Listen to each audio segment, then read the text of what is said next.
il y a un truc dont tu parles pas quand même, c'est la prise en charge en autonomie. C'est que le médecin doit poser le premier diagnostic, mais qu'ensuite... Non, en fait, il y a t'as deux parties... Ouais, tu dis de la merde. Okay. Je te le dis. Allez, on arrête 2 fois le petit. Je te dis de la merde. En gros, il y a 2 choses. On a un rôle où, en gros, on peut prendre un patient en autonomie pour un certain nombre de motifs et où il y a des limites. Et en gros, ça, on peut les prendre en autonomie et il faut qu'il y ait une intervention médicale à un moment de la prise en charge. En fait, il faut qu'il y ait une intervention médicale à un moment. Donc ça peut être au début, juste avant la sortie, et en gros ça ne dit pas ce que l'intervention médicale, en fait il faut juste faire checker par le médecin qu'il est d'accord avec la sortie du patient.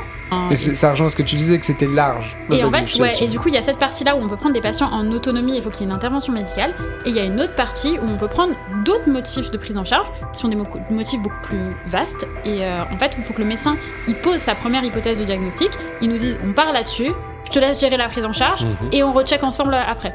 Et du coup, ça permet de, je sais pas, par exemple, typiquement sur un patient qui arrive, le médecin il dit là c'est un OAP, moi je pars sur un OAP, limite on discute ensemble de la prise en charge, il me dit je te laisse gérer, t'attends les résultats de la prise de sang et après on peut négocier le scanner ou quoi. Moi je le vois un peu comme ça. Peut-être que ce sera pas comme ça, parce que pour le moment, en fait, ça se trouve, je vais complètement déchanter et je vais me dire, c'est pas du tout à quoi je m'attendais.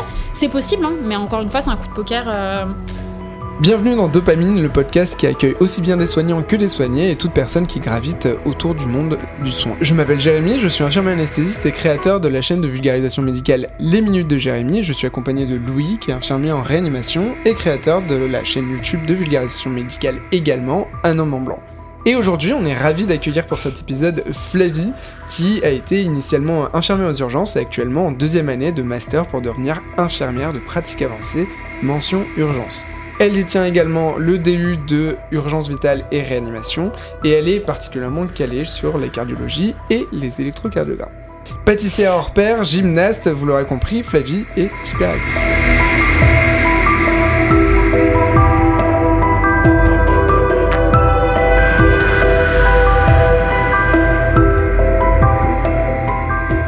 Donc Flavie, bienvenue, et ce que je te propose, on va commencer directement par un petit échauffement pour pouvoir te mettre un petit peu dans le bain. On va te poser une série de questions, il va falloir répondre assez vite par vrai ou faux, oui ou non. Ok. Pour l'instant on ne développe pas, on développera un petit peu après si c'est besoin. Ok. Ça va pour toi ? Ça va. Allez, c'est parti. Un infirmier ou une infirmière peut faire un diagnostic. Vrai. Un infirmier ou une infirmière peut faire un diagnostic médical. Faux. Faut-il supprimer la différence entre médical et paramédical ? Oui. Est-ce que tu penses qu'on est assez bien payé en tant qu'infirmier ? Ça dépend. Est-ce que t'aimes bien les infirmiers anesthésistes ? Ça dépend lesquels. Non mais oui, en règle générale. La profession infirmière nécessite d'être révisée. Oui. Les infirmières sont à l'origine d'une partie de leur déboire. Oui. Être infirmière, c'est avant tout une vocation. Faux. Les urgences font de la bobologie, et quand c'est sérieux, ça part en réa. Faux, mais parfois vrai. Avoir été un patient un jour est une plus-value pour un soignant. Oui. Le stéthoscope est réservé aux médecins. Faux. Les protocoles de coopération nuisent aux spécialités. Oui. Le rôle propre infirmier est une force pour la profession. J'aurais tendance à dire vrai et faux. Ok. Et en fait, il y a 2 fois la même question. Les toilettes ne devraient plus faire partie du métier d'infirmier. Faux. Voilà, donc c'est bien, maintenant tu es bien échauffé. Et est-ce qu'on peut revenir sur certaines questions ? On sent que t'as tiqué je suis curieux un petit peu de savoir, parce que t'as tiqué l'histoire du rôle propre, le sacro-saint rôle propre infirmier. Déjà, c'est quoi le rôle propre ? Alors, en fait, je pense que ce qui me dérange, c'est pas forcément le rôle propre, mais c'est la représentation qu'on a du rôle propre. Et déjà, quand on regarde la définition du rôle propre, dans le rôle propre, il y a plusieurs choses. Il y a les diagnostics infirmiers, il y a la planification et la gestion des soins des patients. Il va y avoir l'accompagnement des patients dans leurs actes de la vie quotidienne, et d'autant plus quand ils sont à l'hôpital et qu'ils sont malades. Mais du coup, je trouve qu'on a trop tendance à représenter le rôle propre sur que la toilette et l'accompagnement. Et au final, à recevoir, ça peut arriver qu'en tant qu'infirmier en poste, on reçoive des réflexions en disant c'est ton rôle propre, tu l'as pas fait. Et en fait, je pense que malheureusement, des fois, ça prend peut-être un peu trop de place dans dans la profession, moi je pense qu'on a quand même énormément... le rôle sur prescription, c'est vraiment une grosse partie de notre temps. Et du coup, je trouve qu'il y a un peu une inégalité. On ne met peut-être pas sur la même place que le rôle propre, alors que pour moi, au final, ils sont quasiment complémentaires l'un et l'autre. Donc je trouve ça un petit peu dommage. C'est vrai qu'il y a ça, parce que, juste pour recentrer un peu le truc, c'est que pour tous ceux qui ne sont pas infirmières, tu as le rôle sur prescription qui est effectivement appliqué les directives du médecin, c'est un peu raccourci. Tout en les contrôlant, ouais. Bah, ça, c'est le rôle propre. Mais du coup, les deux vont ensemble, en fait. Mais bien sûr, l'un va pas sans l'autre. Mais c'est vrai que le rôle propre, c'est ce que fait l'infirmière de son propre chef. On a quand même un peu l'impression que c'est un fourre-tout, quoi. C'est la poubelle du tiens, tout ce qu'on n'a pas prescrit, mais qu'il faut quand même faire pour que le patient survive. Et puis je trouve que c'est une case. Et quand on met des cases, ça veut dire qu'on limite un métier aussi. C'est un peu ça qu'on en avait déjà discuté. Mais le rôle propre, ça veut dire que quand tu sors du rôle propre, qui est quand même un truc qui est écrit, qui est, je trouve, encore plus étroit que notre décret d'acte. Je le trouve très cloisonnant quand même. De toute façon, la profession infirmière est extrêmement cloisonnée. Et au final, moi, je pense qu'il faudrait... Je sais pas s'il faudrait supprimer le rôle propre et le rôle sur prescription et faire un rôle infirmier général plutôt que de mettre un rôle propre qui, en plus... Si on part de ce principe que le rôle propre infirmier, c'est l'accompagnement des personnes dans les actes de la vie quotidienne, c'est aussi une partie du rôle propre aide-soignant. Et on a tendance à dire que... je connais pas le décret aide-soignant, mais je ne sais pas s'ils ont un rôle propre à eux. Et je trouve ça assez dommage si c'est pas le cas. Un rôle sous responsabilité, je sais plus exactement la dénomination. Mais c'est vrai que ça leur enlève une partie de ce qu'ils font tout le temps, quoi. C'est un manque de reconnaissance, du coup. Complètement. Mais on aura le temps, je veux pas trop spoiler parce qu'on a un sujet dédié sur la thématique de la profession infirmière. Donc je te propose qu'on passe directement sur la roue des émoticônes de Louis et que tu choisisses au final le prochain sujet, même sans savoir à quoi ça correspond. Voilà, je t'explique prochain sujet. Tout ce que tu as à faire, c'est appuyer dessus et en fonction de ce dont tu vas tomber, tu vas définir. J'appuie, je fais tourner.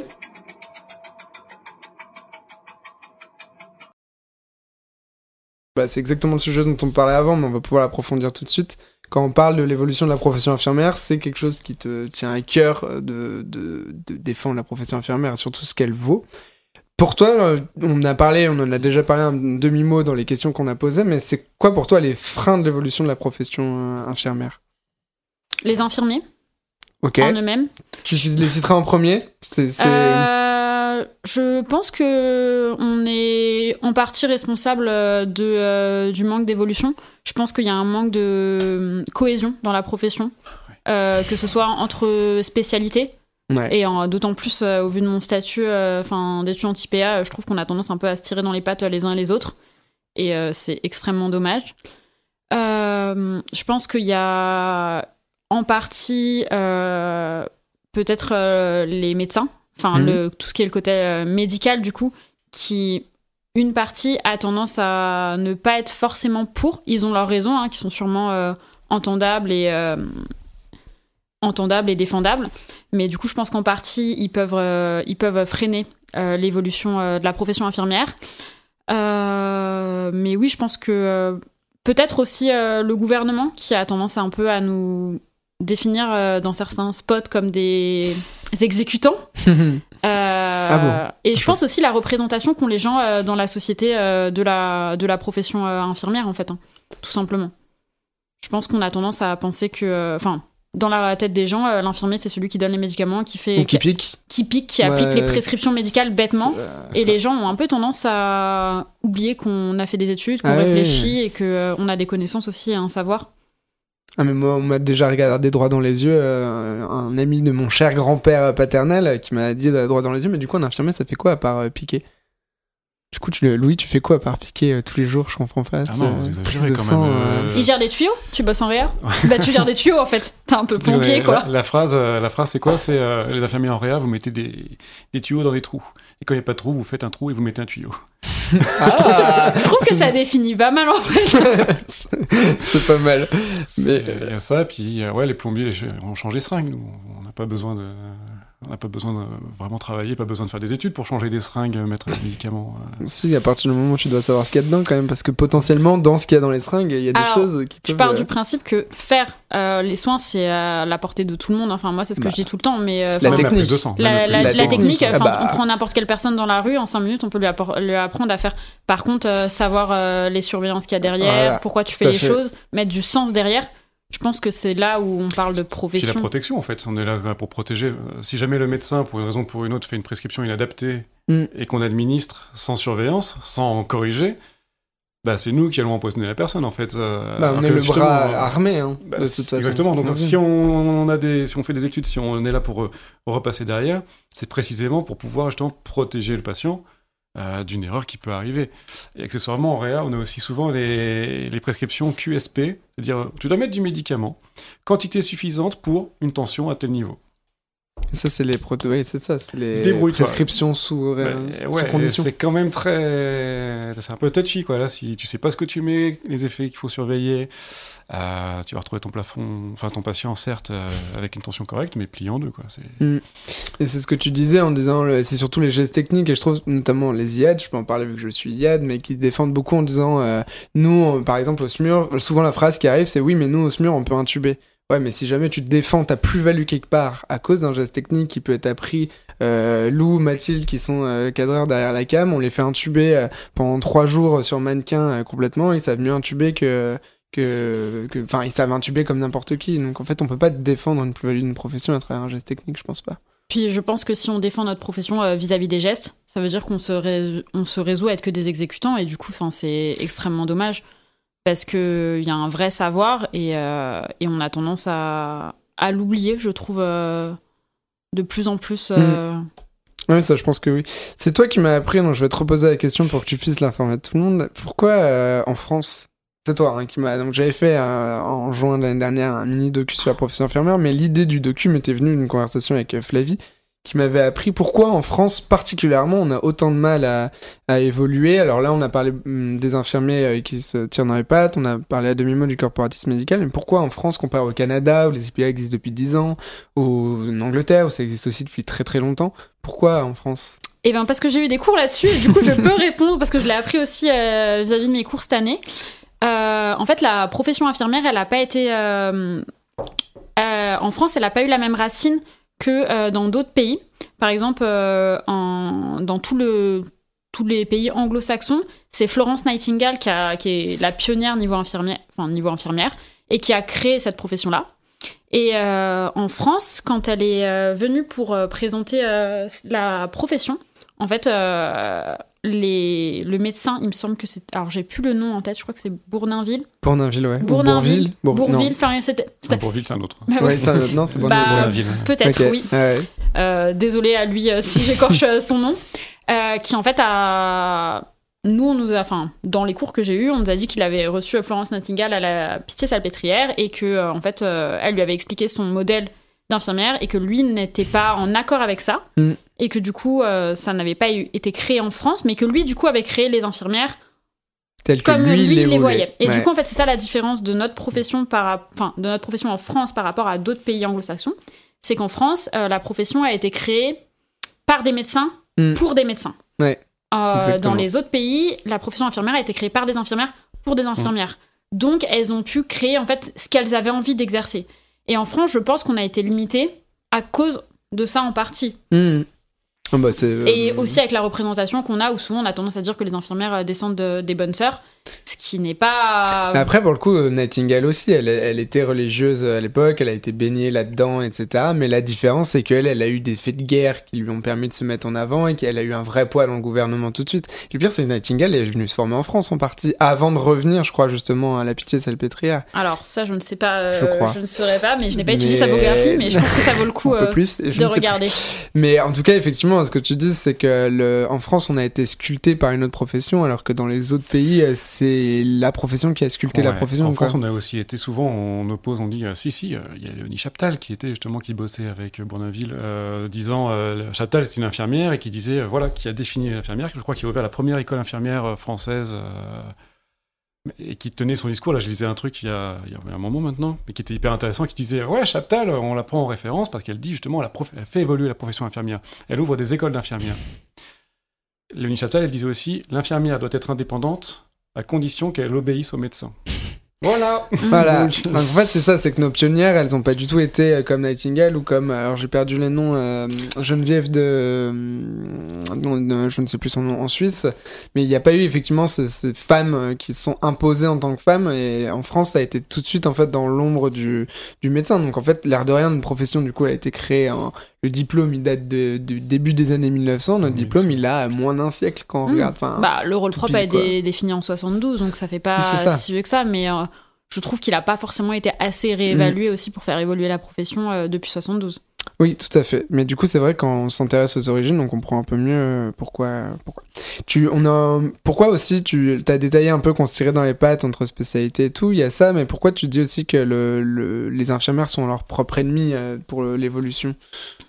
Alors déjà, premièrement, je pense que il y a aussi une partie de la profession qui n'a pas forcément envie d'avoir plus de responsabilités ou que la profession évolue de plus en plus. Moi, je sais que c'est un discours que j'ai parfois entendu quand on est en service, où il y a des gens qui disent, qui vont avoir tendance à dire ah mais ça, t'as pas besoin de le savoir. C'est, qui vont dire aux étudiants mais ça, t'as pas besoin de le savoir. C'est des connaissances entre guillemets médicales. Je considère qu'une connaissance n'a pas de trait médical ou paramédical. Je vais prendre l'exemple que je donne toujours à mes étudiants. Un infarctus du myocarde, c'est un infarctus du myocarde. Tu vas pas aller aussi profondément le connaître qu'un cardiologue, mais la définition reste la même et la physiopathologie restera exactement la même, que ce soit pour un aide-soignant, un infirmier, un plombier, s'il a envie d'avoir une connaissance sur l'infarctus du myocarde, il peut très bien avoir des connaissances là-dessus et lire des ouvrages là-dessus, et c'est pas comme ça que... Enfin, ça doit pas... Je me suis perdue dans ma phrase. Non, mais oui, on a compris, on a très bien compris. Non, mais dans l'idée, c'est vrai. Combien de fois, moi, j'ai bossé pas mal en cardio, puis après en réa-cœur, mais quand tu vois une aide-soignante qui fait un ECG et qui repère un sus-décalage, donc un signe d'infarctus, qui prévient tout de suite, en fait, qui va chercher le médecin tout de suite, tout ça, pour pouvoir prendre en charge le patient après. Ok, on a besoin du médecin, bien évidemment.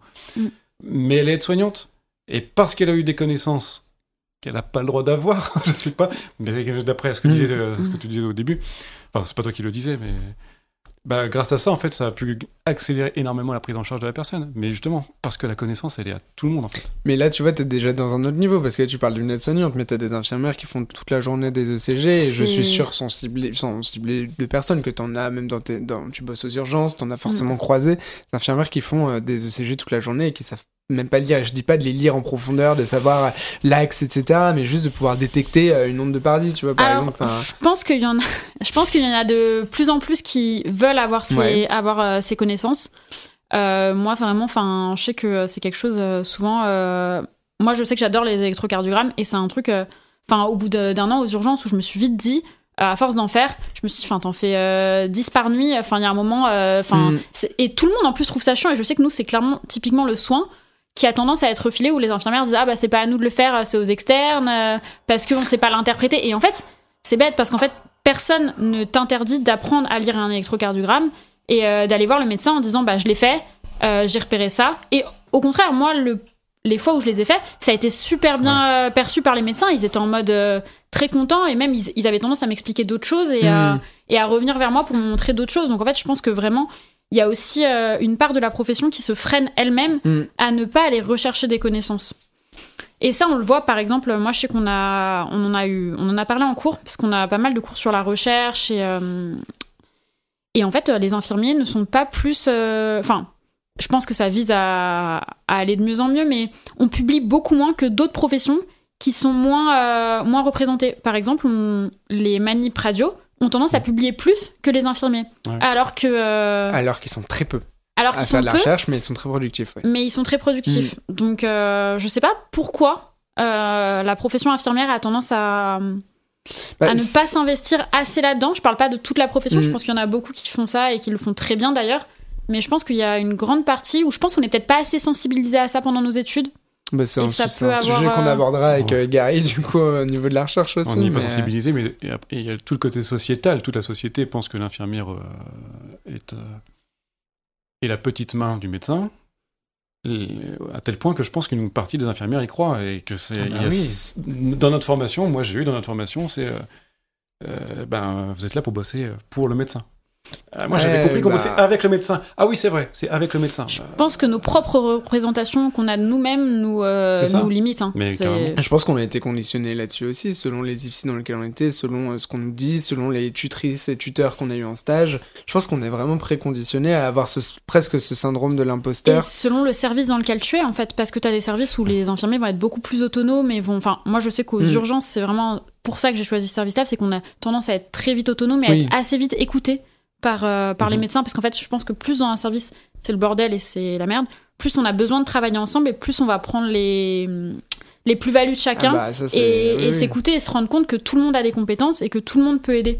Tout à fait, je pense que c'est dans le service même en réa, je pense que nous aussi on a ce prisme où déjà je pense qu'on est des infirmiers qui s'intéressent particulièrement, c'est ce qu'on se dit, on peut pas faire une généralité, tout le monde n'a pas envie de faire de la formation continue comme on fait, etc.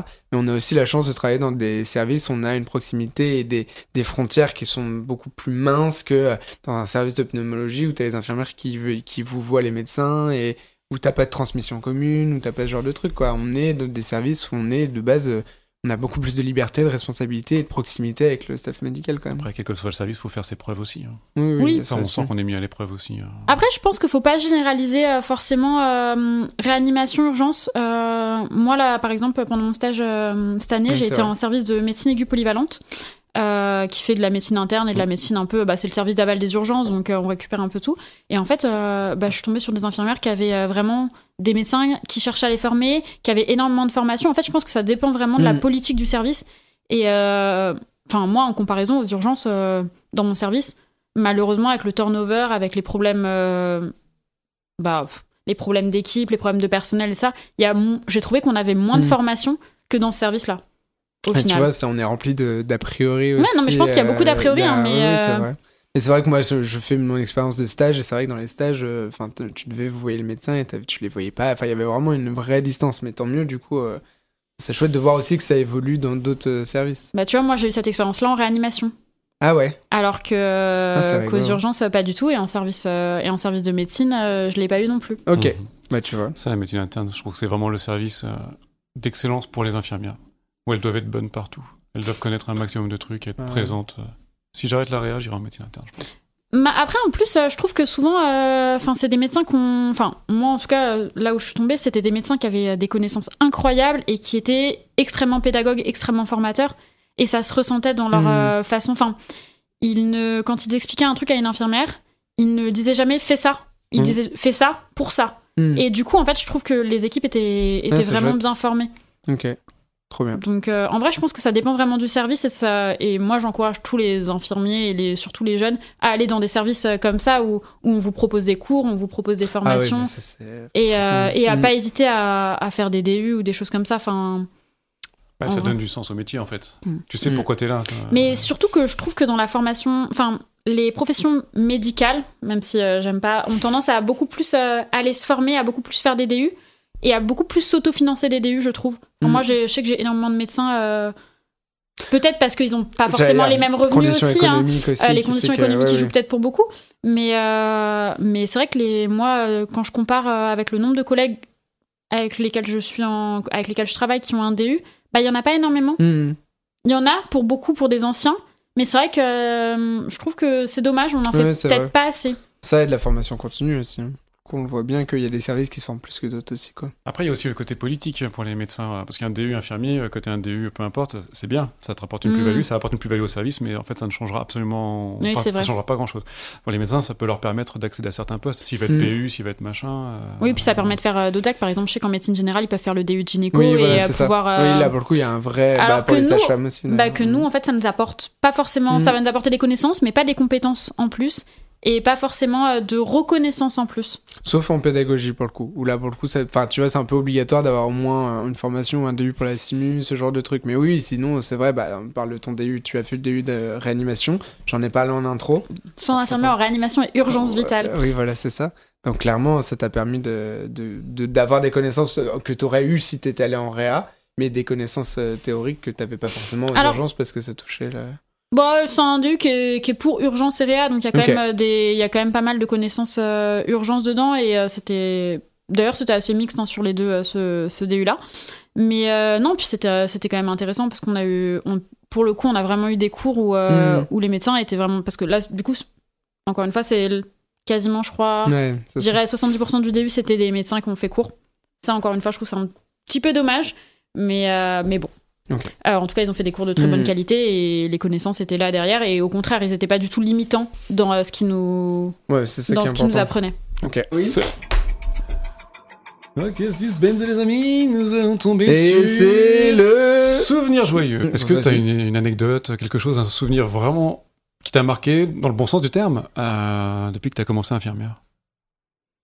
Depuis que je suis infirmière, en vrai, là on me le demande comme ça, je devrais dire un souvenir comme ça. Ça fait beaucoup de comme ça. C'était, je pense, il y a 4 ans. Ça faisait 2-3 ans que j'étais Ça fait peut-être un peu plus, du coup. Ça faisait 2-3 ans que j'étais aux urgences, et j'étais au déchocage ce jour-là. Et en fait, on avait un patient qui venait pour... à la base, il me semble pas qu'il venait pour une douleur thoracique parce qu'il était au circuit long. Et en fait, quand son bilan est revenu, la tropo était augmentée. Et du coup, le monsieur, c'était un syndrome coronarien aigu. Alors, ça veut dire quoi tout ça? Parce qu'il n'y a peut-être pas que des soignants. Alors, du coup, le patient était au circuit long, donc il n'était pas en zone d'urgence vitale. Il venait, je sais plus pour quel motif. Je sais plus s'il avait une douleur dans la poitrine, mais en tout cas, il avait eu un électrocardiogramme qui était normal à l'IAO. Donc, quand il avait vu le premier infirmier aux urgences, il avait donc été placé sur le circuit long, qui est le circuit, entre guillemets, classique des urgences. Il a vu un médecin, il lui a fait une prise de sang, et en fait, la prise de sang, la troponine est revenue positive. La troponine, c'est un marqueur cardiaque qui augmente quand il y a une ischémie myocardique, donc quand le cœur manque d'oxygène. Du coup, la troponine est revenue positive, et très très positive. Il me semble qu'il avait une valeur assez importante. Je pense que c'est la troposensible qu'on a. Il me semble qu'il était aux alentours de 300. Et en fait, tout de suite, il a été mis dans le service du coup de déchocage, là où on gère les urgences vitales, puisque le monsieur, il fallait le transférer très vite pour qu'il aille en choro. Et en fait, on l'a pris en charge, et je me rappelle de ce moment-là où le monsieur, du coup, a pas compris, parce qu'il est passé du moment où on attend vos résultats de votre prise de sang, où il est dans l'attente, ça fait 2 heures qu'il attend, et là, d'un seul coup, le monsieur, en plus, n'était même pas sur un brancard, il était assis en train d'attendre ses résultats. Et là, on lui dit, monsieur, vous vous allongez là, on le transporte, on commence à le scoper, on commence à lui poser, il avait déjà un cathlon, mais on commence à lui en reposer un deuxième, au cas où. On commence à lui passer des médicaments. Et en fait, moi, je voyais le monsieur qui était là en mode, il avait la quarantaine, 40-50 ans, et il était là, il comprenait pas ce qui se passait. Et en fait, j'ai pris 5 minutes pour lui expliquer ce qui se passait, et vraiment lui expliquer pourquoi on faisait tout ça. Et en fait, quand le SMUR est arrivé parce que nous, on n'a pas de choro au sein des urgences, dans l'hôpital où je travaille, on n'a pas de choro, donc il a fallu le transférer. Donc, c'est une équipe du SMUR qui est venue le récupérer. Et en fait, le monsieur, quand il est parti, m'a dit « Merci beaucoup, ne changez pas, c'était top, et je suis... ça va aller. » Et vraiment, c'était 3 petites phrases, mais vraiment, ça m'a fait... je me suis dit vraiment, c'est pour ces moments-là que je fais ça, parce qu'en fait... je trouvais que c'était une prise en charge qui était réussie, et surtout, le monsieur a compris pourquoi on faisait tout ça, et ouais, je trouvais que c'était un beau moment. Ça, franchement, c'est ultra anecdotique, hein. Je pense que j'ai dû en revivre d'autres, des moments comme ça, mais je pense que c'était sur mes premières années où vraiment je me suis posée, j'ai pris le temps de tout lui expliquer, et c'était cool, quoi. C'était peut-être au final la première fois, après ça t'est réarrivé peut-être sans doute d'autres fois, mais c'est la première fois où au final t'étais la personne qui pouvait lui expliquer à ce moment-là, peut-être parce que tu maîtrisais mieux aussi ce que c'était, et que voilà. Surtout, il y a un moment, il y a quelqu'un de l'équipe qui est sorti du rôle de technicien pour rentrer dans le rôle soignant, le rôle infirmière en l'occurrence. Et enfin, quelqu'un qui traite le patient et puis la patho. Puis je pense que ça doit être ultra traumatisant en tant que patient quand d'un coup on passe ça fait un peu les montagnes russes. T'attends sur un fauteuil et d'un seul coup on t'allonge, on te met des patchs partout, on te passe des médicaments. Tu sais même pas ce qu'on te passe en fait. Et lui expliquer du coup quel médicament on lui donnait, pourquoi on lui donnait. Ce qu'il allait se passer aussi, comment ça allait se passer, parce que j'ai eu la chance pendant mes études de voir des choros, donc lui expliquer, et le monsieur vraiment, J'étais contente de la prise en charge de ce patient et j'espère, j'ai pas eu de nouvelles, mais j'espère qu'il va bien. C'est souvent en vrai, c'est beau parce que c'est vrai il y a beaucoup, et même médecins ou infirmiers, qui traitent l'urgence et qui oublient de parler du patient, alors qu'en l'occurrence, on sait sur un plan purement prise en charge qu'il faut diminuer tout stress pour les patients qui font un syndrome coronarien aigu. Une crise cardiaque pour vulgariser, on va dire, mais que voilà, le facteur stress, si jamais en fait on les, parce qu'il y a souvent c'est typiquement un trait en plus des darons de 50-60 ans qui vont rien dire mais qui sont comme ça, qui sont super flippés et qui vont faire du stressé de fou et ça va encore plus spasmer leur coronaire et voilà, donc non, il y a une vraie prise en charge thérapeutique derrière le fait d'expliquer ça, mais très chouette comme anecdote. Je comprends complètement. Hop, on y retourne. Allez, je suis prête. Alors, un petit peu sur ça. Oui. Allez, c'est notre préféré, on va dire celui-là. Ouais, je pense que c'est vraiment... On va jouer à un jeu Okay. que tu connais peut-être, qui s'appelle le surcoté ou sous-coté. On va te poser plusieurs questions à répétition. C'est toi qui vas définir. Est-ce que c'est quelque chose qui est surcoté, sous-coté? Mais ce coup-ci, par rapport au début, c'est par rapport à l'échauffement. Si tu as envie de justifier, d'expliquer... J'ai le droit de me justifier. Ouais. T'as le droit de te justifier. J'ai le droit de me justifier. Vas-y. Let's go. La pose de cathéter. En tant que geste infirmier. Bah... Surcoté. Ouais. Non, en vrai, poser un cathlon... franchement, moi, c'est ce que je dis tout le temps. Hein. Tu fais 2 mois aux urgences, tu sauras poser un cathlon. C'est pas bien compliqué. C'est pas à ça qu'on définit un bon infirmier, de toute façon. Et pourtant, quand on est en IFSI, c'est toujours le truc. L'IFSI en il faut école, bien savoir piquer. Faut désacraliser la pose de cathlon. Il y a un moment, en plus, il y a dans certains services, par exemple, les infirmiers en psy ne posent quasiment jamais de cathéter. Et ça veut pas dire que c'est pas des infirmiers, que c'est pas des bons infirmiers. Ils font d'autres choses que je serais pas capable de faire. Donc non. Le rôle propre infirmier. Il revient. Du coup, j'aurais tendance à dire sous-coté, parce que je pense qu'on a un rôle qui est plus important que ce qu'on met dans le rôle propre. Ok, c'est une... ce qui est défini par les infirmières elles-mêmes comme étant le rôle propre. Ouais, la représentation qu'on a de nous-mêmes, de notre propre rôle propre, et je pense que d'ailleurs, j'ai tendance à me le définir comme ça, hein, mais dans ma tête, moi, quand on me dit le rôle propre, je pense la compétence 3 et je pense les toilettes, et je pense qu'on le fait tous, hein, alors que c'est tellement plus que ça. C'est tellement pas ça. Tout à fait, c'est ouais. Et par rapport à, je reviens sur le rôle propre, on en a un peu parlé tout à l'heure, mais est-ce que, on disait que c'était vachement cloisonné sur ce qu'on a le droit de faire et surtout ce qu'on n'a pas le droit de faire. Est-ce que c'est pas aussi quelque part une sécurité? Parce qu'on voit que certaines infirmières, des fois, sont capables d'étoffer leur champ de compétences avec des choses étonnantes. Non, je pense que je pense que la profession est cloisonnée et qu'il faut la décloisonner en formant les gens. Je pense que la formation et les connaissances, en fait, je pense qu'on doit être limité par... on doit avoir des limites quand même, mais je pense qu'il faut surtout... de toute façon, dans la profession médicale, en règle générale, souvent c'est ça, c'est cloisonné par leurs connaissances et leurs compétences. Et je pense que, même si on peut pas tout faire et tout ça, faut aussi, je pense, tendre à quelque chose un peu plus comme ça. Oui, en fait, on est formé, on est bon dans ce qu'on fait. Et on peut être bon dans plein de choses si on a la formation pour. Et je trouve que les vétos, pour le coup, ils sont beaucoup plus chill parce qu'eux, ils le disent. Autant les médecins, tu vois, c'est un peu tabou de dire je sais pas faire ça et tout. Et les vétérinaires, pour le coup, vu qu'il n'y a pas vraiment de spécialiste en cabinet, vraiment, ils disent on va sur ce qu'on sait faire et on fait ce qu'on est capable de faire. S'il y en a un qui est capable de faire une césarienne à un chihuahua, il fait la césarienne. Pardon, c'est exemple-là. Il fait une césarienne à un chihuahua s'il est formé pour le faire. Alors que pour autant, il n'a pas la mention chir et tout. Mais s'il a été formé et qu'il a l'habitude de le faire, il le fera. Et du coup, effectivement, je trouve que c'est bien de dire que si on est formé sur quelque chose, quelqu'un qui va avoir typiquement la pose intra-osseuse, je pense que c'est un des meilleurs exemples. Donc on est tous les deux dans les spécialités, on a officiellement le droit de le faire, on est avec un infirmier qui n'a pas le droit de le faire, alors que t'es largement aussi compétent que nous pour le faire si t'as eu la formation. Bien sûr, j'en ai pas fait, oui. Et non, t'en as pas fait. Moi j'en ai vu, mais j'en ai jamais fait non plus. Donc clairement, là actuellement, je me sentirais pas de le faire sans avoir une formation. Alors que t'aurais le droit sur le papier de le faire après ton diplôme, mais encore une fois, ça passe par de l'entraînement. Moi j'en ai posé plein en réappel parce qu'en PED on en pose vraiment beaucoup. Et c'est un geste, je le faisais alors que je me suis rendu compte après coup, j'ai pas le droit officiellement, pourtant j'ai été formé pour ça. Juste, encore une fois, une intra-osseuse, c'est mettre un coup de perceuse dans certains endroits du corps, certains os du corps, pour pouvoir injecter des médicaments. Oui. C'est pour ça que c'est quand même... C'est pas anodin. Oui, ça reste c'est quand pas même... anodin, mais vraiment quelqu'un qui est formé, qui a les explications et qui a déjà percé une fois dans du placo, qui connaît la sensation, voilà. Et après, je pense qu'il faut être formé. Je pense qu'encore une fois, si il y a une formation adéquate avec une réévaluation aussi. Je pense que c'est pas parce que tu as eu une formation une fois. Enfin, si t'as la formation un jour et que tu le fais pas pendant 10 ans, je pense que c'est pas comme le vélo, ça s'oublie. Donc, Les sciences infirmières. Ah, c'est dur. Oh, le coup à la jugulaire. Les sciences infirmières. Alors, je pense que je suis un peu traumatisée de ma première année des sciences infirmières. Du coup, je dirais surcoté. Ouais. Okay. Actuellement surcoté. La vision que j'en ai et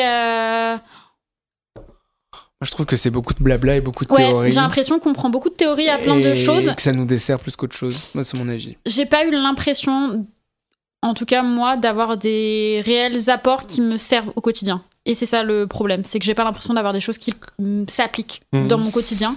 Je pense qu'on a tendance à prendre un peu de psycho, un peu de... C'est ce que j'allais dire, c'est presque de la philo, la science infirmière. Ouais, qu'on fait un espèce de boogie-booga et qu'on dit, hop, ça c'est des sciences infirmières. C'est ton diagnostic, le boogie-booga? Ouais, voilà, c'est un diagnostic IPA. Boogie-booga, et voilà. Donc après... je pense que je me suis peut-être c'est Glooby-Boulga le vrai nom. Ouais, mais moi c'est un boogie-booga. Les personnes qui sont contre les IPA qui vont juste cutter ce moment. C'est mon diagnostic IPA, c'est Glooby-Boulga. C'est horrible. Oh, je fais un montage. Non, mais en vrai, je pense que ça bien utilisé et bien... Enfin, je pense qu'il y a vraiment des choses à faire dans les sciences infirmières et je pense qu'on a vraiment notre plus-value à mettre. Après, c'est aussi beaucoup de théories qui sont quand même assez vieilles. Nous, toutes les théories qu'on a étudiées, le métaparadigme infirmier est assez ancien. Je sais même pas si vous saviez non, pas que du ça s'appelle.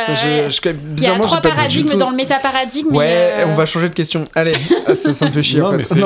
En vrai, c'est hyper intéressant parce que la profession est régie par des façons de penser qu'elle ne maîtrise absolument pas. C'est-à-dire qu'on nous apprend ça. Il y a les sciences infirmières, et entre deux, si on vient pas se dépatauger pour essayer d'aller chercher ce qu'il y a, et en fait, on peut pas faire le lien. Il y a l'IFSI, on vient nous parler de plein de choses, de concepts, de choses comme ça, on dit c'est très bien, et puis tout d'un coup, on n'entend plus parler. Ouais.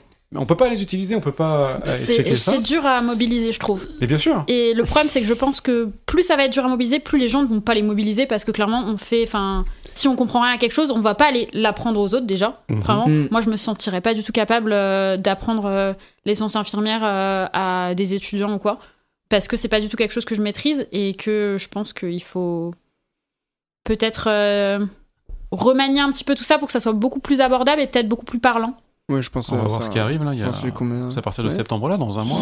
Mais là, actuellement, il y a aussi le système de cotation des infirmiers libéraux. Il a changé. Et devinez sur quoi il se base pour coter les infirmiers libéraux? Sur les 14 besoins de Virginie Anderson. Voilà, c'est nouveau. C'est censé être un concept novateur. Qui en plus, Virginie Anderson fait partie d'un des premiers du premier paradigme. Donc, c'est même pas le plus récent, il y en a eu d'autres après, et je sais pas pourquoi on se base sur elle en sciences infirmières, alors qu'en vrai, il y en a pas mal d'autres qui font des trucs assez cool. Il y a une raison toute simple. On l'a toujours fait comme ça. Ah oui, c'est vrai. C'est vraiment quelque chose. Et après, peut-être que c'est celui qui paraît le plus abordable aussi, les 14 besoins. Je pense que c'est pour ça, mais c'est pas mal de commencer peut-être éventuellement par ça pour ne rien oublier quand t'es en premier semestre. Oui, non, je trouve que c'est... Non, en vrai, les 14 besoins, ça permet vraiment de voir le patient dans ta globalité. Moi, je suis pas contre... le fait de voir le patient. Marche pour passer à autre chose. Mais faut pas y rester, faut pas y rester 15 ans, quoi. Et surtout, faut pas se limiter à ça. Ouais. Ok. Je t'attendais pas à ça comme réponse. Enchaînons, sinon on va passer dans ça. La réanimation. Je dirais surcoté. Je pense que... Non, mais je pense qu'on a tendance à sacraliser les infirmiers de réanimation, alors qu'en vrai, il y a aucun service qui a surcoté plus qu'un autre. Allez, pose ta question. Vas-y, on va voir s'il y a pas de service surcoté. Typiquement, quand tu dis que la réanimation est sacralisée, pour mes collègues dans les services qui, à chaque fois qu'ils n'arrivent pas à piquer un patient, appellent les infirmiers de réa. Et pas les infirmiers des urgences. Alors qu'on doit être un des services en réa, on doit être un des services qui piquons le moins, quoi. Pour des gazus. Ils ont tous des voix. Et encore quand ils n'ont pas le KTA. Oui, voilà, Bah, c'est ça. quand ils ont pas. Enfin, moi, j'ai jamais aussi peu piqué que quand j'ai fait mon stage en rapide. Enfin, moi, je n'ai complètement. absolument jamais piqué. Et encore, quand il fallait piquer, on était en mode. On pique tellement pas souvent que c'était l'infirmière la plus expérimentée du service qui allait pour pas gâcher les voix. Mais je sais pas pourquoi ce prisme-là, parce que pour le coup, moi, quand j'étais en réa, pour le coup, en sein de la réa, c'est moi qu'on appelait parce que j'avais fait des urgences avant et on était d'autres à être montés, on était appelés systématiquement. Mais par contre, nous, les urgences, ouais. Mais nous, dis-toi que ça nous est déjà arrivé là aux urgences où je suis, que quand on n'arrive pas à piquer un patient, qu'on appelle la salle de réveil pour avoir un IAD et qu'on nous envoie des infirmiers de salle de réveil qui, je pense, piquent moins que nous en fait. Parce que la salle de réveil, c'est ce que c'était le cas à Necker aussi. Pour le coup, ça a son sens, la salle de réveil, pour que ce soit des IAD pour le coup. Oui, mais ça dépend des réveils. Hein. Ouais. Ça dépend des réveils. Il y a des réveils qui piquent. Hein. Alors j'ai pas travaillé au réveil, donc, mais je pense que quand aux urgences, beaucoup d'infirmiers, expérimentés, ont essayé de piquer un patient et qu'on n'y arrive pas. Je pense que c'est peut-être bien d'essayer avec une autre technique, sous échographie ou... Carrément. Enfin, voilà. Piquer sous écho, ça je ne comprends pas que ce soit pas encore... ça va passer dans le décret infirmier. Ça va passer, et dans le décret infirmier, dans le métier SOC, normalement, ça doit passer. Je sais que pour les IPA, ça fait partie de nous, notre champ de compétences, comme les IAD. Mais en vrai, enfin, je comprends pas. Enfin, ça change tellement la vie, ça permet tellement de arrêter de traumatiser les patients en passant... Quand tu piques 20 fois un patient, c'est horrible. Ah non, mais ça c'est clair. Écoutez les infirmiers parler de piqûres. Bah, on sait faire que ça de toute façon. Donc, oui, c'est vrai, j'avais oublié. Même question. Enfin, pas en réa, du coup. Allez, hop là. Fin du podcast, je me... Yes. Même question, surcoté ou sous-coté, le service des urgences? Tu vois, elle va être corpo. En vrai... Non, les urgences... je pourrais jamais dire que les urgences, c'est... je peux pas dire que les urgences, c'est sous-côté. Surcoté, tu veux dire. C'est sous-côté ou sur-côté. Enfin, en vrai... C'est juste bien, quoi. Une fois qu'on a enlevé les ECG, les postes de bilan, qu'est-ce qui reste aux urgences? La bobologie. La bobologie, tout simplement. Attends, c'est très important. Le bison magique. Je pense que les urgences, c'est très bien pour apprendre à faire des liens. Et du coup, rien que pour ça, je dirais que c'est sous-côté. Ok. On passe un peu parce que sinon... C'est marrant parce que pour faire des liens, moi j'ai pas bossé aux urgences. Donc j'ai pas le recul, mais moi j'ai vraiment l'impression que ça va tellement vite. L'IAO. Alors, hormis IAO. Parce que IAO, infirmier d'accueil et d'orientation, c'est la personne qui inscrit les patients et qui fait le premier check. Hormis IAO, qui clairement une plus-value, les autres infirmiers, je me dis que ça va tellement vite. Tu prends et après t'en envoies ailleurs.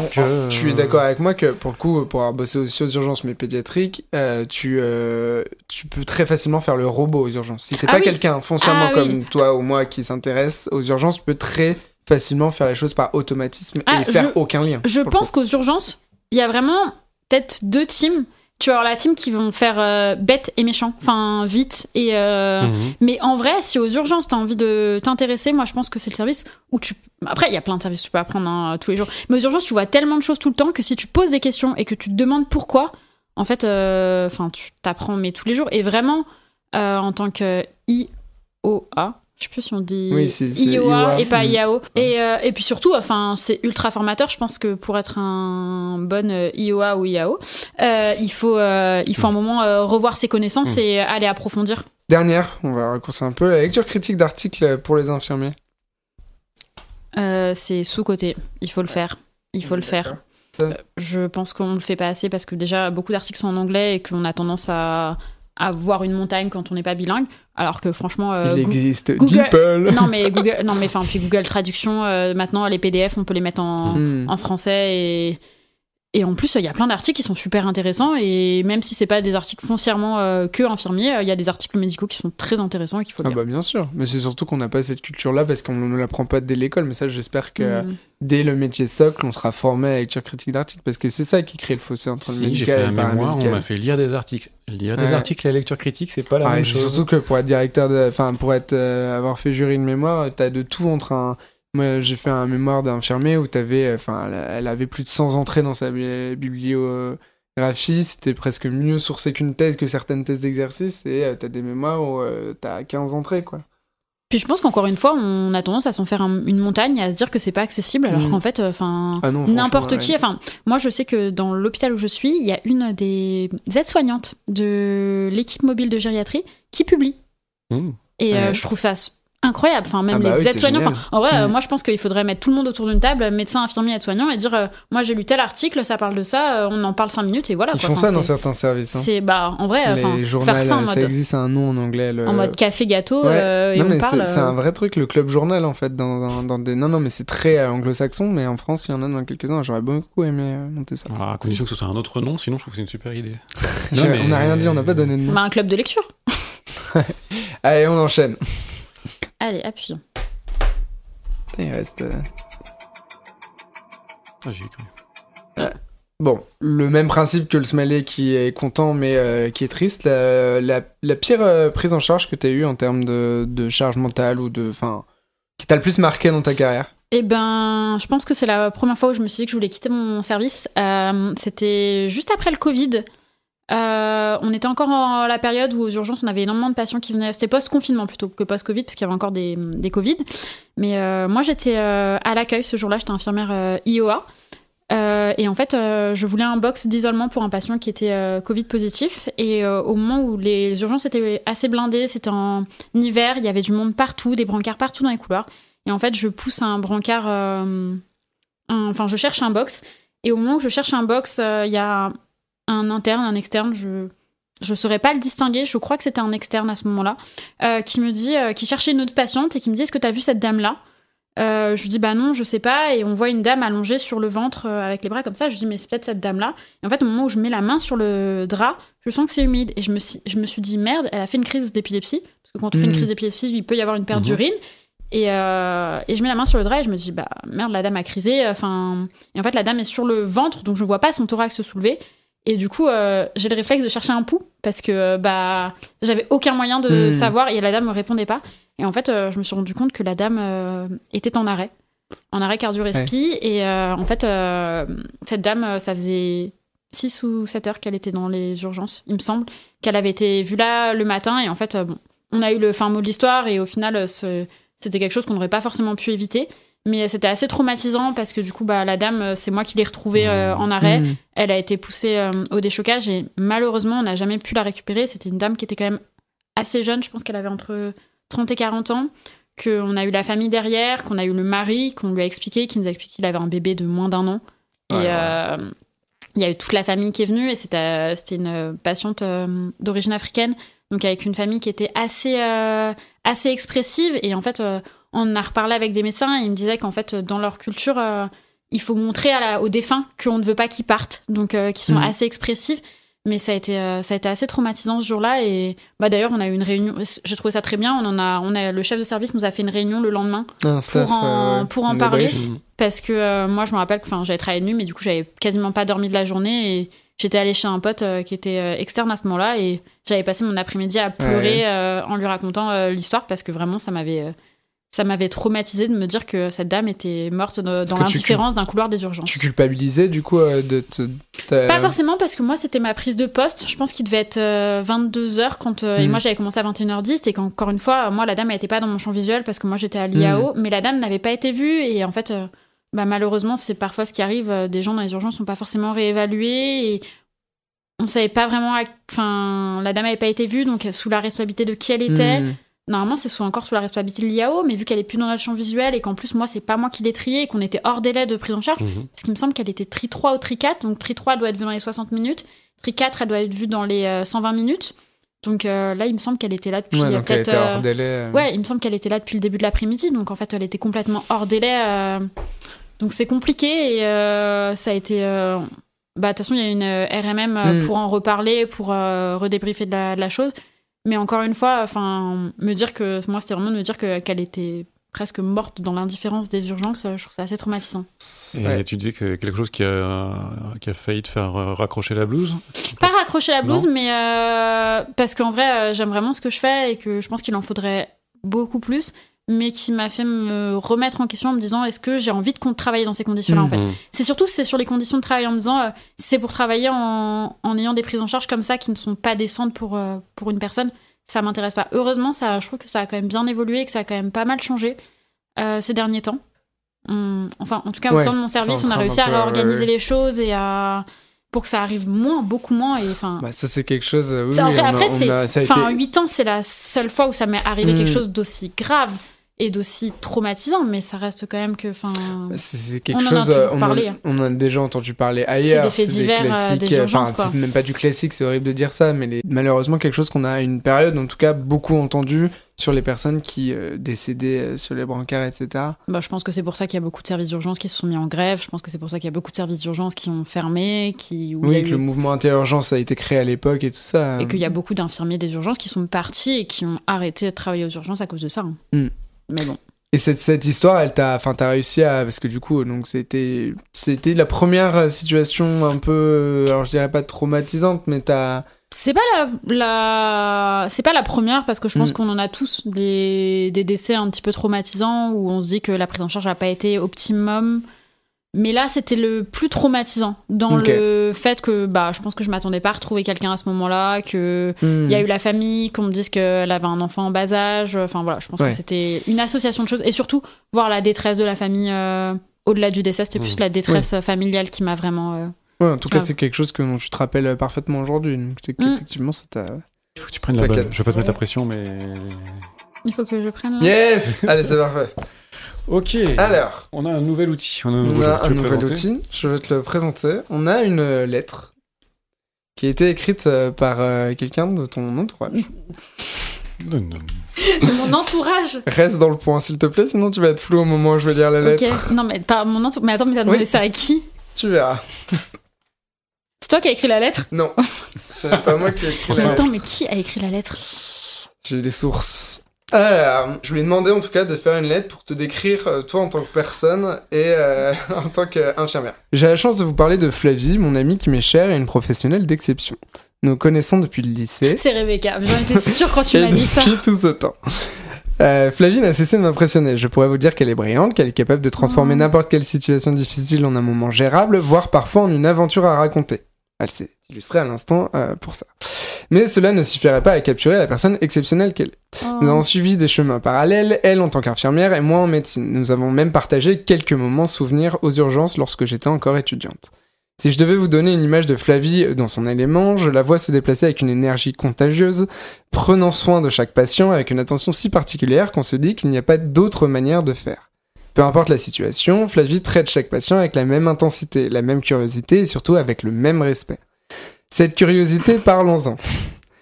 Flavie a toujours été avide de savoir, de comprendre. Je la vois encore, les yeux brillants quand il s'agit d'apprendre quelque chose de nouveau, que ce soit la physiopathologie ou les derniers protocoles à suivre.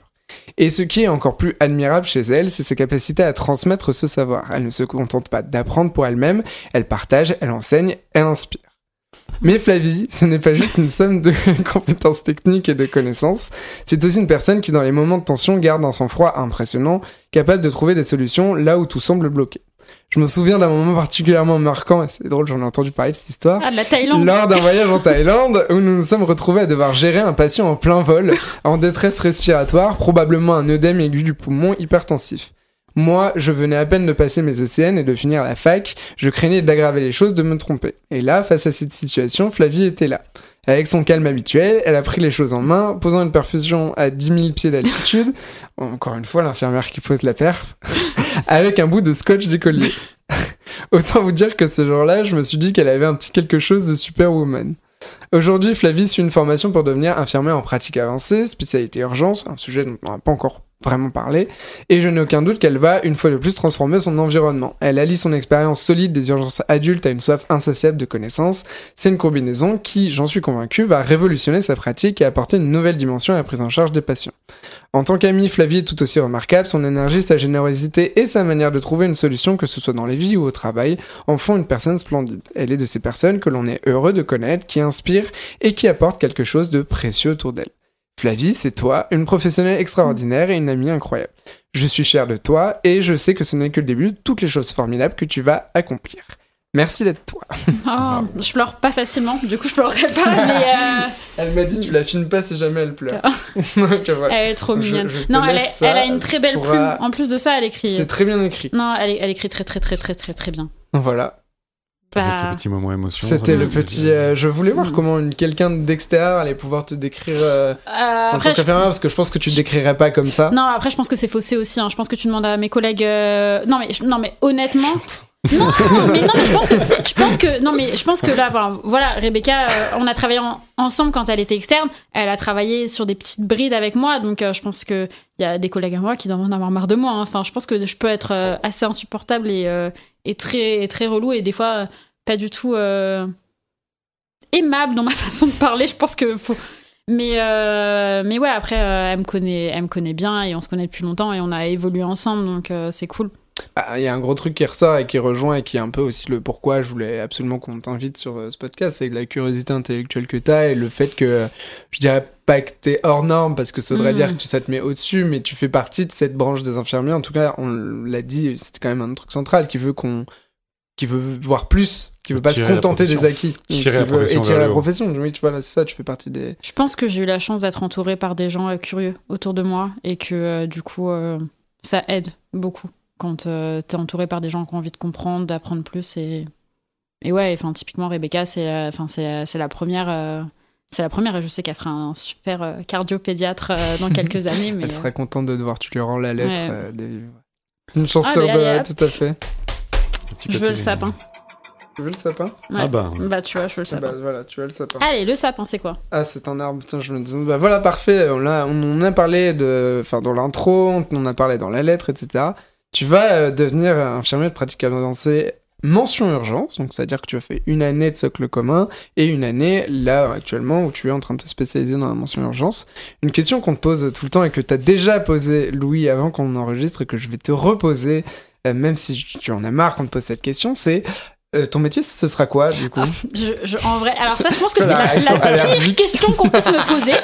Parce qu'en vrai, je veux pas dire que je suis dans le... Enfin, j'ai un peu l'impression d'avancer à l'aveugle et de marcher dans le vide. Enfin, j'ai un peu l'impression de faire un coup de poker, clairement. Pourquoi ?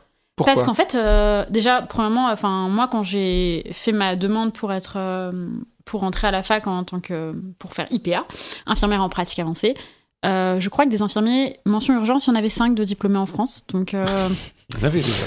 Mais moi j'ai encore plus de respect pour les gens qui l'ont fait sans savoir où ils allaient, alors que les décrets étaient à peine sortis. Enfin, déjà parce que les décrets sont très flous, mais en fait maintenant j'ai compris pourquoi ils étaient très flous, et en fait je pense que c'est une bonne chose qu'ils soient flous, parce qu'il n'y a pas de... Enfin, moi je connais dans mon hôpital, là où je travaille, je crois qu'il y en a 1 ou 2 actuellement, mais je les ai jamais rencontrés et j'avoue que j'ai jamais pris le temps de leur envoyer un message. Et encore une fois, ils sont en service, ils sont pas dans la même spécialité que moi, donc je pense qu'on n'aura pas le même mode d'exercice et on va avoir des choses en commun, mais forcément vu qu'on a un socle commun, mais on n'exercera pas de la même façon et que c'est très compliqué, d'autant plus que moi quand j'ai monté mon projet, je l'ai monté avec mon ancien chef de service qui était ultra pro IPA et qui vraiment voulait tirer notre profession vers le haut, et du coup c'est vrai qu'on a monté ce projet là avec un de mes collègues,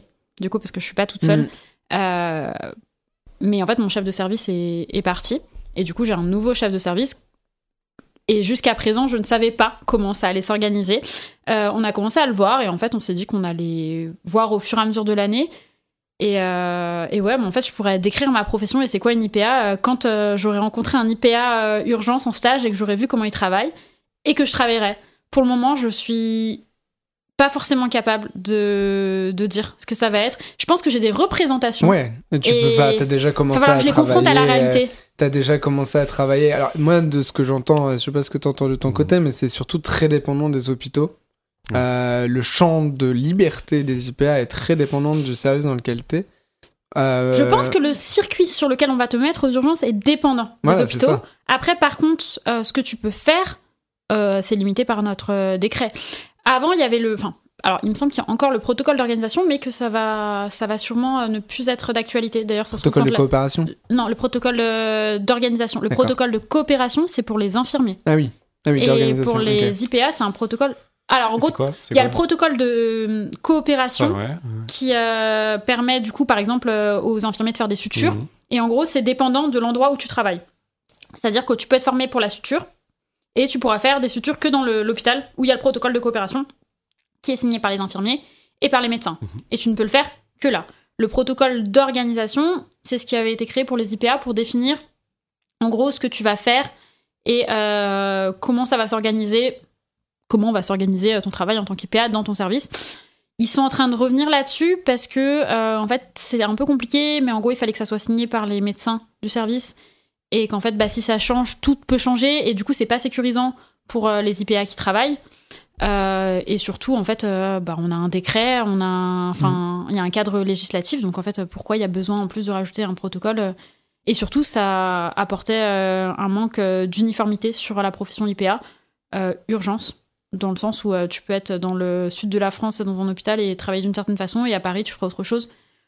Donc voilà, normalement c'est censé disparaître, donc voilà.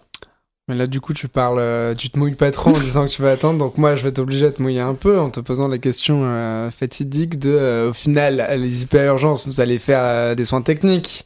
Alors oui, on peut faire des soins techniques en plus. Mais vous allez faire les sutures. Oui. Vous allez faire les tri 5. Alors oui, on va... Tri 5 qui ne sont pas des motifs urgents aux urgences. Alors un tri 5 c'est de la consultation la consultation médicale. Je provoque volontairement parce que c'est l'image qu'ont certains mais c'est le premier truc qu'on me dit. On m'a dit tu vas soigner des entorses de cheville. Alors oui, je vais soigner des entorses de cheville et j'ai aucune honte à dire que je vais soigner des entorses de cheville. Mais pas que. C'est important de le dire. Et de toute façon en plus la consultation médicale peut être ultra intéressante. Enfin sinon ça veut dire que les médecins généralistes alors, j'ai pas dit que j'allais être médecin généraliste. Hein. Je reste IPA. Non. Mais on va traiter des motifs qui sont pas forcément urgents. Mais comme les médecins urgentistes traitent des motifs pas forcément urgents. Et après, on va travailler sur des motifs plus ou moins urgents. Nous, ça va... On aimerait pouvoir... on a parlé avec notre chef de service et normalement, on devrait être inclus sur la partie quand même urgence vitale. Parce qu'il trouve ça important pour nous de savoir ce que nous on a envie de faire et on reste infirmier urgence donc il y a un moment on a aussi envie de faire un peu d'urgence et des urgences vitales donc voir comment on arrive à s'incorporer dans cette chose là en sachant qu'on a des actes qu'on peut faire en plus des infirmiers par exemple on peut régler les VNI, on peut poser une VNI et régler une VNI, je pense que ça peut être ultra intéressant dans le cadre d'une urgence vitale, ça peut être super intéressant. On peut adapter les thérapeutiques. C'est pas ça qui nous intéresse. Ah, c'est pas ça qui nous intéresse. Est-ce que vous allez intuber? Alors non, pourquoi Non, on rentrera pas dans ce débat-là. Si, il y a un point sur la guerre. Ah oui, tu veux faire une transition comme ça, mais elle a pas fini de répondre à la question. Déjà, elle a fini de répondre non, mais en vrai, du coup, on va... C'est du sang. Ah oui, je vois que t'as envie d'en découdre.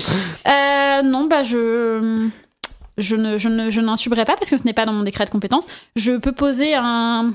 Ah, comment ça s'appelle? Voilà, tu vois, elle connaît je sais même pas le nom. Parce qu'en plus, un masque laryngé parce un dispositif supraglottique. Tu montrais ça, je me dis, on peut pas faire des cricos. Oh, tu sais, rien ne les arrête. Bah, je suis une PA. Voilà, c'est ça. Mais oui, donc en tout cas dans ton service, mais je sais que c'est pas le cas dans tous les services, tu pourras bosser dans toutes les filières avec ton décret qui te permettra de faire plus de choses et notamment de prendre... Il y a un truc dont tu parles pas quand même, c'est la prise en charge en autonomie. C'est que le médecin doit poser le premier diagnostic, alors, donc ensuite... Non, en fait, il y a deux... T'as deux parties... Ouais, tu dis de la merde. Okay. Je te le dis. Allez, on arrête 2 fois le podcast. Je te dis de la merde. En gros, il y a 2 choses. On a un rôle où, en gros, on peut prendre un patient en autonomie pour un certain nombre de motifs et où il y a des limites. Et en gros, ça, on peut les prendre en autonomie et il faut qu'il y ait une intervention médicale à un moment de la prise en charge. Il y a un petit logigramme qui a été fait par Yuri Yordanov qui a beaucoup poussé la profession IPA urgence. Tout à fait. En fait, il faut qu'il y ait une intervention médicale à un moment. Donc ça peut être au début, juste avant la sortie. Et en gros, ça ne dit pas ce que l'intervention médicale. En fait, il faut juste faire checker par le médecin qu'il est d'accord avec la sortie du patient. Je pense qu'au début, ça risque peut-être d'être... il va revoir le patient avec nous et tout ça. Et au fur et à mesure si les médecins nous font confiance, si nous, on se fait confiance aussi à nous-mêmes, parce qu'il ne faut pas oublier que c'est quand même de grosses responsabilités. Et un grand pouvoir implique de grandes responsabilités. Oh là là, ça y est, caricature des IPA avec la cape. Non. Ah, je rigole. Alors par contre, c'est Spider-Man, ça, donc il n'y a pas vraiment de cape. Non, mais c'est pas déconnant qu'il y a effectivement... Non, mais oui, bien sûr, moi je trouve ça ultra bien, parce que clairement, actuellement, on me demande de faire sortir un patient comme ça, je flippe. Et ça rejoint ce que tu disais, que c'était large. Et en fait, et du coup, il y a cette partie-là où on peut prendre des patients en autonomie, il faut qu'il y ait une intervention médicale, et il y a une autre partie où on peut prendre d'autres motifs de prise en charge, qui sont des motifs beaucoup plus vastes, et en fait, il faut que le médecin, il pose sa première hypothèse de diagnostic, il nous dise, on part là-dessus, je te laisse gérer la prise en charge, et on recheck ensemble après. Et du coup, ça permet de, je sais pas, par exemple, typiquement sur un patient qui arrive, le médecin il dit, là c'est un OAP, moi je pars sur un OAP, limite on discute ensemble de la prise en charge, il me dit je te laisse gérer, t'attends les résultats de la prise de sang et après on peut négocier le scanner ou quoi. Moi je le vois un peu comme ça. Peut-être que ça sera pas comme ça, parce que pour le moment, en fait, ça se trouve, je vais complètement déchanter et je vais me dire, c'est pas du tout à quoi je m'attendais. C'est possible, hein, mais encore une fois, c'est un coup de poker. Sur ça, la responsabilité finale, elle reste au médecin dans les deux cas. Je dis pas qu'il n'y a pas de responsabilité IPA, mais je veux dire... Je crois qu'on a une part de responsabilité. Bien sûr, non, ça c'est indéniable, parce que de toute façon, mais du coup, les médecins, et c'est aussi ça qui pose problème, c'est que, en fait, les médecins, je pense que peuvent avoir ce problème-là en se disant, en fait, ça nous fait encore comme des internes, des personnes en plus à gérer, charge, quoi. Ouais, ça nous fait... Mais ça, du coup, c'est aussi pour ça qu'il faut se battre, et ça rejoint un débat plus vaste de assumer nos actes. Ouais, mais ça va freiner beaucoup. Mais je trouve que c'est pas mal quand même qu'il y ait quand même une responsabilité médicale, parce qu'il a... Enfin, non, mais c'est même pas que c'est pas mal, c'est que c'est obligatoire, parce qu'il y a un moment, je pense qu'il faut... Mais il faut que la responsabilité, elle soit partagée, et que, par exemple, l'IPA, ils prennent, si jamais il y a une erreur d'une prise en charge sur laquelle le médecin, il a passé 10% de l'intervention, il faut que l'IPA prenne plus cher que le médecin. Je pense que l'IPA a ses responsabilités, parce que...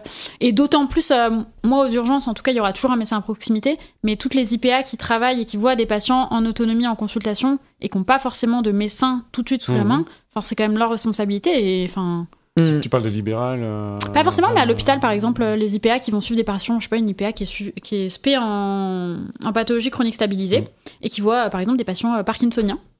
Et elle va adapter les posologies, elle a quand même sa responsabilité. S'il y a un moment, elle voit un patient qui vient pour son problème de Parkinson, mais qu'il a un autre problème qui est grave, si elle sait pas le détecter, c'est sa responsabilité à elle. Hein. Donc, c'est à elle de savoir réadresser le patient vers le professionnel adapté. Donc, c'est pour ça que je trouve ça génial qu'il y ait les IPA, c'est que ça a offert...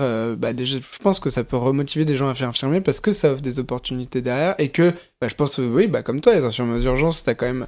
Faut le dire que t'as hésité avec IAD parce qu'à l'époque, il existait que IAD. Comme moi, j'ai fait IAD, peut-être qu'aujourd'hui, je ne sais pas si je ferai IAD. Je suis très content de ce que je fais et je me remets pas en question, mais c'est vrai que ça offre des opportunités d'évolution supplémentaires. Je pense que c'est surtout qu'en plus, c'est une petite marche qu'on passe avec les IPA en disant que la profession peut évoluer et qu'on peut acquérir des connaissances et des compétences qui ne sont pas forcément de notre champ parce que là, du coup, en tant qu'IPA, on va prendre un petit peu des compétences médicales. Il faut le dire, faire de l'examen clinique d'un patient. Moi, quand j'étais infirmière, je pensais que je savais faire un petit peu. Mais en fait, la première fois que je me suis retrouvée en stage et qu'on m'a dit que je tournais avec des externes et des internes qui m'ont appris un examen clinique et tous les signes, j'étais en mode, mais c'est incroyable. Et en fait, je me suis rendu compte que je savais pas grand-chose. Et je pense que... Et d'ailleurs, Rebecca, j'en ai parlé, je lui ai dit, quand j'étais en stage, je lui ai dit, en fait, je me rends compte que je sais rien. Et elle me dit, c'est là que tu commences à savoir. Elle me dit, en fait, tu te rends compte... quand tu commences à vraiment apprendre, tu te rends compte que tu sais rien, en fait, et que t'es une goutte d'eau. La fameuse courbe du savoir. C'est beau. Ce sera une belle note de fin, finalement. Allez, au revoir. Voilà. Elle a pas le temps, elle est là pour bosser. Non, mais il me semble que tu travailles cet après-midi, Flavie, qu'on doit te libérer parce que tu enchaînes avec les urgences comme tu as une vie à 1000 à l'heure. Donc, merci. Merci d'avoir Merci d'avoir passé ce cap parce que tu n'es pas sur les réseaux, tu n'es pas, etc. C'était un peu une épreuve et vraiment, je trouve que tu t'en es en cours. Très bien sorti. Ouais, donc, vraiment, merci à toi d'être venu, c'était très intéressant. Et merci à vous de m'avoir invité et de m'avoir laissé m'exprimer. J'espère que Sauf le moment sur les petits infirmiers là, mais bon. Ouais, ça c'est pas grave. J'espère que j'aurais offensé personne et c'est pas le but. Vraiment. Je suis trop mignonne comme fille. Non, mais vraiment. Moi, je suis pour la paix des ménages. Je suis pour la paix des ménages. Et je suis pour qu'on apprenne tous les uns des autres et qu'on travaille ensemble. C'est beau. Ce sera la deuxième conclusion. Non, mais il y a personne qui est supérieur à quelqu'un. On apprend de tout le monde et tout le monde a sa plus-value. Tout à fait. Et à sa pierre à mettre à l'édifice. Voilà, c'est beau. Troisième conclusion, c'est magnifique. Allez, sur ça, au revoir. Ciao, merci.